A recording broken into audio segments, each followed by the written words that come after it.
भंडारा जिले की तहसील लाखादुर तालुका में आने वाली पालदवाना परसोड़ी तई तीनों गाविकों की एक ही ग्राम पंचायत है। इनमें से पालदावना गांव में नल प्रणाली के पानी का कुआ नाले में है या नाले के बगल में है। अब वह नाला नेरला सिंचाई के पानी से भर जाता है। वही नाले का पानी कुएं में आता है और कुएं का जल स्तर और नाले का जल स्तर समतलीकरण होने के बाद वही प्रदूषित पानी कुएं में डाले हुए मोटर पंप द्वारा पाइपलाइन के माध्यम से गांव में बनी पानी की टंकी में भरकर गांव के नलों में छोड़ा जा रहा है और पानी पीने लायक नहीं है, क्योंकि नलों में मेंढक के अंश, कीड़े और गंदा पानी आ रहा है। साथ ही गांव में केवल एक ही बोरवेल है और उसका पानी भी दूषित है, लेकिन मजबूरन ग्रामीण जनों को पानी पीना पड़ता है। ग्रामीणों का कहना है कि पानी की शुद्धता की नियमित जांच करना गांव प्रशासन का काम है, लेकिन समय पर पानी शुद्धता की जांच और ब्लीचिंग नहीं की जाती है। पानी उठानी पड़ती। श्री कृष्ण शंकर आदिकर, राहणार पावळदवना, तालुका लाखांदूर, जिल्हा भंडारा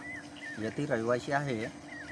येथील पावळदवना ग्रामपंचायत अंतर्गत पाणी पुरवठा नळ योजनेमध्ये ही स्रोत हा नाल्यावर लागून आहे। नाल्यावरती विहीर आहे, ते नाल्याच्या काठाशी आहे, तर नाल्याचा पाणी त्या विहिरीमध्ये येत असतो आणि तो दूषित असल्यामुळे तो दूषितच पाणी लोक पितात। आज अशी अवस्था आहे का ते बेडूक त्या विहिरीमध्ये येतात ना, बेडूक त्या नळाद्वारे त्यांचे पाय म्हणा, ते बेडूक त्या नळाद्वारे येतात आणि तेच पाणी गावातील लोक पितात आणि त्या नळाचे पाणी फक्त 10 मिनिटे सोडले जाते आणि 2दा सोडल्या जात नाही आणि ते असा पाणी आहे का पिण्यालायक नाही आहे, पूर्ण फोरेट पाणी आहे। आजपर्यंत पाण्याच्या टाकी साफ करण्यात आलेली नाही आणि ब्लिचिंगसुद्धा करण्यात आलेलं नाही। करतात एखादी तर 12 महिन्यातून एकदाच करतात आणि आजपर्यंत या पाण्याची चौकशीसुद्धा केली नाही। म्हणून या ग्रामपंचायतने आज मग बोरिंगवर आज सर्व गावातले बोरिंगवर म्हणजे एकच बोरवेल आहे। बोरवेल तशा 2-4 आहेत, परंतु पिण्यायोग्य फक्त एकच बोरवेल आहे।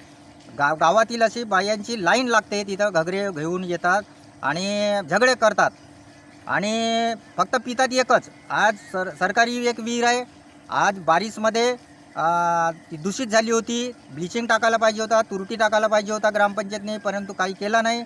आज त्या ठिकाणी गढूळ पाणी आहे आणि त्या ग्रामपंचायतने उपसा केला, 7,000 रुपये दिलो म्हणतात, परंतु तो उपसाही करून काही उपयोग झाला नाही। त्या ठिकाणी प्रायव्हेट विहिरी म्हणजे प्रायव्हेट मोटारी लावून घरं बांधण्याच्या कामावरती त्या विहिरीच्या पाण्याचा उपयोग करत आहेत।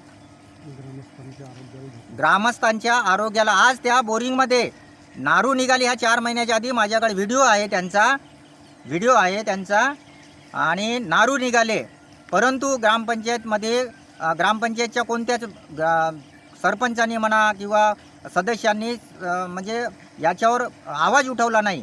याच्यावरती एका मेंबरने असाच ग्रामस्थांनी एखादा प्रश्न विचारला असेल तर तो म्हणते का बिमारी झाली का लोकांना, म्हणजे असे उलट प्रश्न त्या ग्रामपंचायतच्या सदस्याकडून म्हणजे मिळत असतील तर तो काय उत्तर द्यावा। सदर प्रकरणाची याची चौकशी व्हायला पाहिजे।